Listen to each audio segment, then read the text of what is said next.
ang on-the-spot na tugon at aksyon sa inyong mga sumbong at hinaing.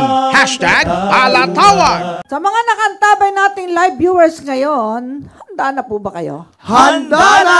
Hindi na natin patatagalin pa upang kayo po ay direktang makausap at agad po nating maasistihan ang inyong problemang legal. Sa sino mang nais makausap ang ating punong mananggol pambayan, i-comment nyo po lamang ang inyong pangalan, cellphone number, tahanan o address, problemang legal sa ating comment box.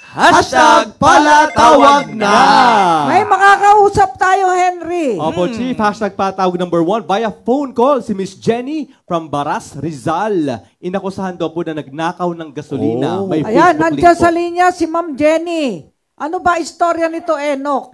Magandang araw po sa inyong lahat. Ako po si Jenny at ang aking partner na si Virginia ng Baras, Rizal. Kami po ay all-around pump attendant ng gasolinahan dito po sa Baras. Kami po ay agarang tinanggal sa aming trabaho at agarang pinaalis sa aming tinutuluyang bahay. At ako po ay pinagbibintangan na nagnakaw daw po ng 500 liters na gasolina na nagkakahalaga ng 40,000 pesos at ito po ay pinababayaran po sa akin. Di po kami inisyuhan ng ID at payslip. Tanging SSS lang po ang benepisyo na meron kami since last year lang. Pero kulang pa po ng hulog. Ang lahat po ng kanilang gasolinahan ay may mga defect po ang monitor. Dumulog po kami sa DOLE pero ni isang hearing po, hindi po siya umattend. Ano po ba ang dapat po namin gawin? Maraming salamat po sa inyong pagtugon. Nakasum ngayon si Attorney Bianca Piñon, ang ating abogada sa Morong District Yes, Office sa Rizal. Ayan, ma'am, Attorney Iola Bianca, kumusta ka na? Yan. Mapagpaalang hapon po, Chief.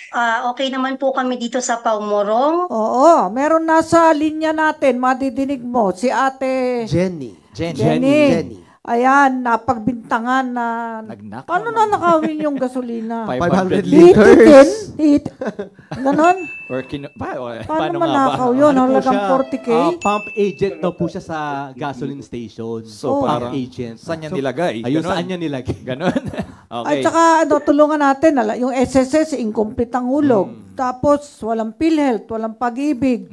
Tulungan natin. Kaya mo itong tulungan? Yes po, Chief. O sige, Gagawin po papupuntahin natin namin yung sa'yo. makakaya Jenny, natin, kausapin ka namin. Hello, Jenny. Ma'am. Ma'am Jenny. Chief. Yes, ma'am. Ayan, nakikita mo yung magandang abogada natin na si Attorney Bianca Bianca. Piñon. Ayan, mabait yan. Maganda pa.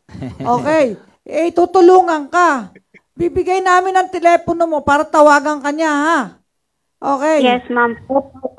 Alam mo, gusto ko sa mga labor, demand letter muna natin yung kumpanya bago natin i-labor pag hindi tumugon. Pwede i-mediation natin muna, ha? Sa office natin. Tapos, dapat i-demand natin, nasa nang hulog sa pag-ibig, nasa nang hulog sa ano. Tsaka kinasuhan ng pagnanakaw, di ba? Yes. May kaso na po ba kayo sa korte? Wala pa. Wala pa po, ma'am. Nako, baka bigla kayong kasuhan. Kaya, action agad si Atty. Bianca.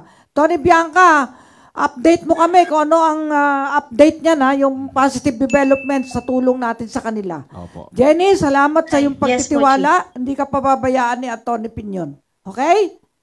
Sige. Yes, sir. Yes Ayan. po. Thank you.